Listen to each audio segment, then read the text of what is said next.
Pernah nggak sih lo ngerasa pengen berubah, pengen jadi lebih baik, tapi lo malah mikir, nanti orang-orang bilang gue sok suci lagi? Rasanya kayak ada yang nahan. Bukan karena kita nggak siap berubah, tapi karena takut pandangan orang. Kadang malah bukan cuma takut dikomentarin, tapi takut ditinggalin. Takut dianggap bukan temen yang sama lagi. Misalnya, lo yang biasanya nongkrong sampai malam, mulai milih pulang cepet. Pasti ada aja yang nyeletuk. Wih, alim sekarang? Padahal, lo cuma lagi belajar disiplin, pengen hidup lebih sehat. Tapi kenapa malah kayak salah? Aneh ya. Waktu kita salah, gak ada yang peduli. Tapi giliran kita benar, semua orang jadi pengamat. Dan lebih nyebelin lagi. Kadang mereka bukan cuma komentar, tapi sindir-sindir. Kayak, jangan sok berubah deh. Terbalik lagi juga. Padahal, siapa sih yang gak pernah gagal dalam proses berubah? Emang gampang gitu langsung jadi orang baru? Enggak kan? Tapi tetap aja, tekanan sosial itu nyata banget. Sekali lo berubah, lo harus siap dengan label baru dari sekitar. Dan itu nyebelin, soalnya yang kita pengen itu sederhana, jadi versi lebih baik dari diri sendiri. Bukan buat pamer. Kadang malah kita jadi mikir, apa ya gue emang cuma cocok jadi yang biasa-biasa aja?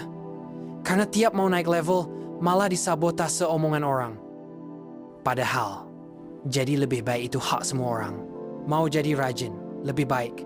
Mau berhenti ngomongin orang, lebih baik. Mau berhenti toxic, lebih baik. Tapi kenapa ya? Prosesnya harus dibikin susah sama komentar-komentar nggak penting. Mungkin karena orang belum siap melihat perubahan. Atau mungkin perubahan lo bikin mereka ngerasa ketinggalan. Karena sadar gak sadar, saat lo berubah, lo ngasih cermin ke orang lain. Cermin yang nunjukin lo juga bisa berubah, tapi lo gak mau. Dan itu nyakitin ego mereka. Jadi cara paling gampang ya, serang balik orang yang berubah. Salah satunya dengan bilang, sok banget lo. Dari situ, akhirnya muncul dilema. Mau jadi lebih baik tapi gak mau kehilangan teman.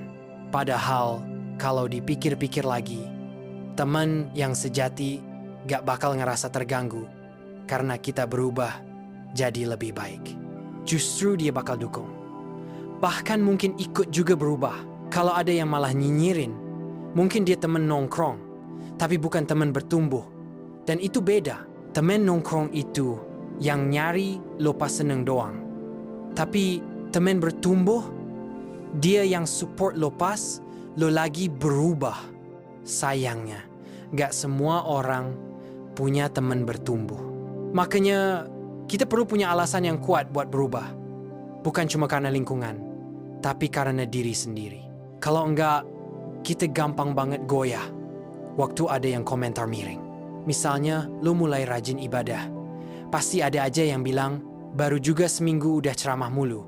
Padahal, lo nggak ceramah. Lo cuma sharing hal yang menurut lo bagus. Tapi niat baik lo dipelintir. Atau lo mulai jaga omongan.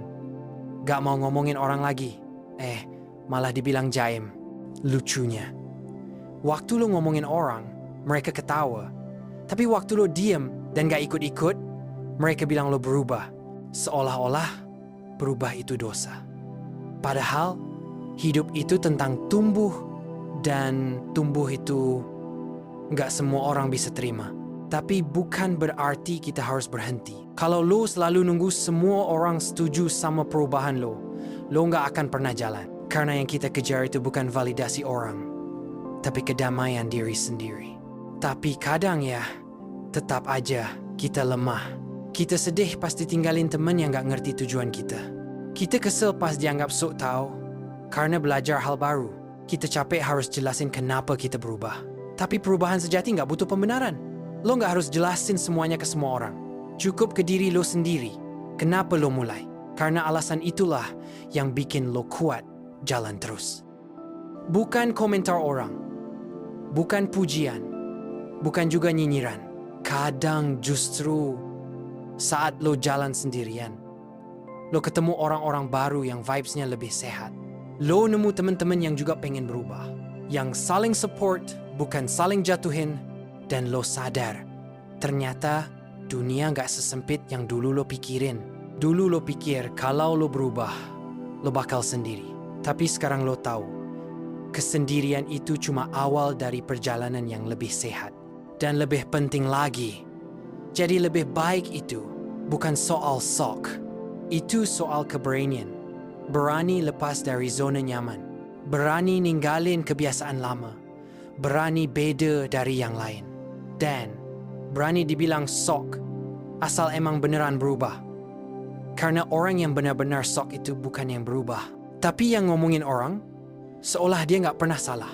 Kalau lo bisa tetap jalan, meski orang-orang nggak ngerti, itu tandanya lo udah selangkah lebih dewasa. Lo udah nggak lagi hidup buat diukur mata orang, tapi buat jadi orang yang lo banggakan sendiri. Dan itu kemenangan kecil yang nggak semua orang bisa dapetin. Jadi, kalau sekarang lo lagi mikir, gue pengen berubah tapi takut dibilang sok, coba tanya balik. Salah gue di mana? Kalau gue pengen jadi lebih baik. Dan kalau gak ada yang salah, kenapa lo harus berhenti?